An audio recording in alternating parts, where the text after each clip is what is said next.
Hello everyone. Now we are starting with the concept of trigonometry, a branch of math that deals with angles, triangles, and much more. In Pure Maths 1, P1, the CAIE syllabus 9709, when we study trigonometry, or for the second year A level maths, the concept is the same. When we study trigonometry, we study three basic things. The three basics are sketches, equations, and identities. Now, since we are starting trigonometry of P1, we will start with the easiest portion for most people, that is the concept of sketches.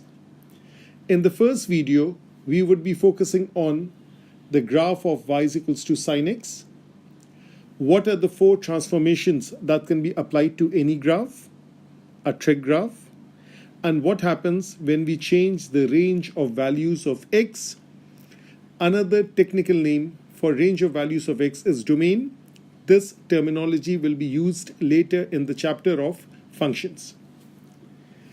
Now, if we look at the graph of y is equals to sine x, it is one cycle with 5 major points marked in it. Now, keep in mind, when we are sketching, we could be sketching on a piece of paper, it could be on a tabletop, it could be on an iPad screen, it could be on a wall. You don't need a grid, you don't need a graph paper, you don't need a table of values, you don't need a calculator as such. This basic shape is what you remember.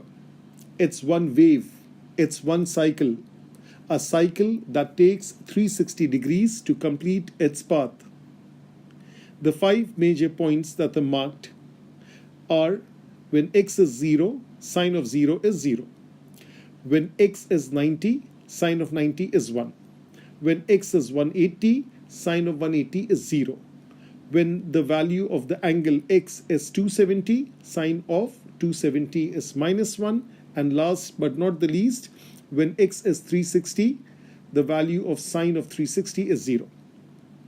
Now, it's a periodic function. It continues to go on. It can start from negative 720. It could go till 1080. So it's a periodic function that keeps on going. It's the range of values of x that makes the graph stop. For example, over here, I've drawn the graph from 0 till 360. Now, there are 4 different transformations that could be done to this graph. To any graph, you can apply a minus sign. When you apply a minus sign, what happens? When there is a constant written before the trig function, what happens? When the coefficient of x changes, then what happens? And if a constant is being added to a trig function or a constant is being subtracted from a trig function, then what happens? Now, the 4 transformation, let's start with the very first one. And all these transformations, initially, we are applying to the graph of sine x, because sine x is easy to relate to. And then we would applying these on the graph of cos x in the second video, tangent x, and so on. So when we apply the minus function, what happens? This is the original graph. Focus on the 5 major points. Every single y value is multiplied by a negative sign. The value of sine x was the y value. When it's being multiplied with a negative sign, what happens? The zeros remain as zeros, and the 1 becomes minus 1, and the minus 1 becomes the 1. So therefore, there is a reflection in the x-axis. A minus sign simply reflects a graph in the x-axis. That's what you're supposed to remember.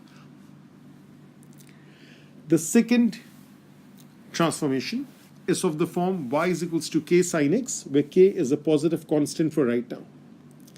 For example, if I want to draw the graph of y is equals to 2 sine x, apply the same principle as I've applied in the previous concept, applying a minus sign. This time, multiply each y value by 2. The zeros would remain as zeros, the 1 would become 2, minus 1 would become minus 2, and the graph is stretched along the y-axis. Now, is it necessary always that we have to draw the original graph and then the stretch graph? Or as in the previous case, the original graph and then the reflected graph? The answer is no. Initially, our focus is to make you understand all the necessary steps, all the necessary details that leads to the final answer. Once you have a good command of the subject, good grasp of drawing these graphs, then you can draw the final one also. Now this time I'm asking to draw the graph of y is equals to 1/3 sine x. The original one could be 1 and 1/3 could be 1/3 of it. But again, since we have decided of not drawing the original one, I'll simply draw the graph and then label it. And that's one of the key points to success. You don't label and then draw. You first draw freehand and then labeling, scaling is your easy task to perform. The third transformation. Y is equals to sine x plus minus a constant. The blue graph is the original one and you're asked to draw sine x plus 2. What will happen to those 5 major points? The whole graph will be shifted up. These 5 points are the key players. They all will be shifted up by 2 units. The zeros would become 2, the 1 would become 3, the minus 1 would become plus 1. Hence, what you get is a parallel graph. A parallel graph compared to the original one. Parallel lines never meet. Similarly, parallel graphs never meet. Again, the original graph, and this time you're supposed to draw sine x minus 1. What's the concept? Every single point is translated down 1 unit. So technically, this is the concept of translation. Plus constant means it's going up, minus a constant means it's going down. The fourth transformation is the one people find the trickiest. But let me make it easy for you, super easy. Whatever is the coefficient of x, that many cycles would be drawn in 360. Now, do not ponder over the fact, what if the domain is changed? What if it's from minus 180 to 360? What if it's from 0 to 720? That we will focus later on. For right now, our standard is 360. Learn one thing at a time. Whatever is the coefficient of x, that many cycles in 360. For example, y is equals to sine x. That means 1 cycle in 360. Y is equals to sine 2x. That means 2 cycles in 360. Y is equals to sine 3x. Now you know 3 cycles in 360. Y is equals to sine half x. Half a cycle in 360. That means if we stick to our principle of first drawing then labeling, and if we stick to this concept that whatever is the coefficient of x, that many cycles in 360, so it won't be a difficult task drawing these graphs. Let's have a look. This is the graph of y is equals to sine 2x. I drew one in blue, I drew the other one in red. Where the 2 graphs finishes, that ends, that is the point I label as 360. Similarly, 3 graphs I'm drawing. For which equation? Y is equals to sine 3x. Green, purple, black. Therefore, the 3 graphs end at 360. Now, common sense tells you that if 2 graphs ends in 360, that means one graph would take 180 degrees to complete. If 3 cycles in the second example takes 360 degrees to complete, that means one cycle will be in 120. Of course, everyone has that common sense, that basic mathematical idea that since these graphs are identical, you can divide them proportionally according to the values. Y is equals to sine half x. Half a cycle in 360. Half a cycle is just the top part. Now, for sine kx and cos kx, the formula, if somebody is interested in the formula, the new period is 360 degrees divided by k, where k is the coefficient of x. We already found out the period for each new cycle. For sine x, we know the cycle is 360. For sine 2x, it would be 360 over 2, which we already know from the graph is 180. For sine 3x, what is the period? it's 120. For sine half x, what is the period? 360 divided by half is 720. That means if we want to draw a full cycle, it will take 720 degrees to complete it. But since we were instructed, we decided at the very beginning that we would be drawing till 360. That's why we only draw half a cycle. The basic thing is more important than the formula, much more important than the formula is the idea, whatever is the coefficient of x, that many cycles in 360. Now, changing the domain. It's not always that the examiner will ask you to go from 0 till 360. It could be 0 till 180, it could be 0 till 720, 360 till 720, minus 360 till 0, minus 360 till 180, and so on. Let's look at a few examples. Y is equals to sine x. X lies between minus 360 to 360.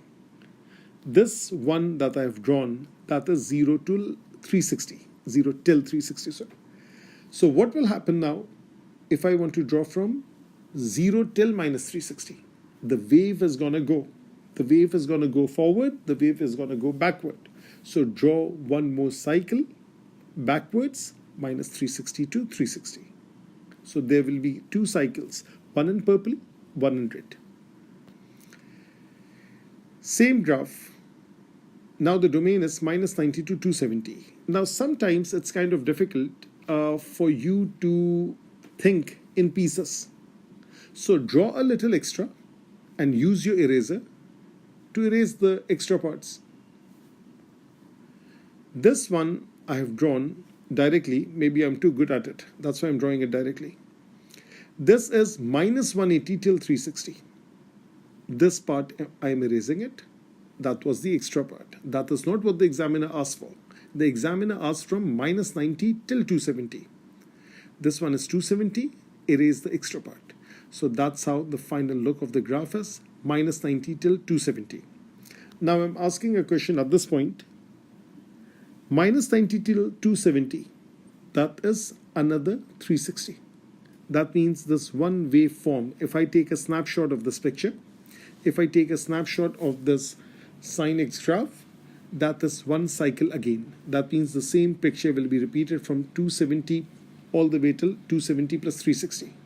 Minus 90 all the way till minus 90 minus 360 and so on. Y is equals to sine 2x.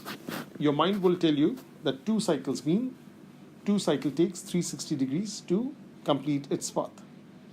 Now, if I ask you to draw from 0 till 180, very simple. The official working is for two cycles in 360, but you are instructed to draw from 0 till 180. So how many cycles will you draw? You will simply draw one cycle. Again, the same equation, but this time the domain is from minus 90 till 90. Two cycles in 360. 180 is one cycle. 90 is half a cycle. That means 0 to 90 is half a cycle. Minus 90 to 90 is another half a cycle. I hope these examples are perfectly clear to you. If not, go back to the basics, rewind the video, and you have to see it again. Sketches take some time to sink down. Y is equals to sine half x. What will your mind tell you? Half cycle in 360. Now the domain in green is 0 till 180. Half cycle in 360, quarter cycle in 180 degrees. That's a simple quarter cycle. Sine half x. X lies between minus 360 and 720. Now wait and think for a second. Half a cycle in 360, full cycle in 720. So 0 till 720, that should be one full cycle. And minus 360 till 0 should be another half a cycle. One cycle, half cycle, 1.5 cycle altogether. Whenever some negative angle is involved, think in two separate pieces. 0 till the positive angle, think separately. Negative till the 0 angle, think separately. Oh, by mistake, I think we're going to start with the second part. See you later. Till then, go over this exercise and understand in its full thoroughness. Take care.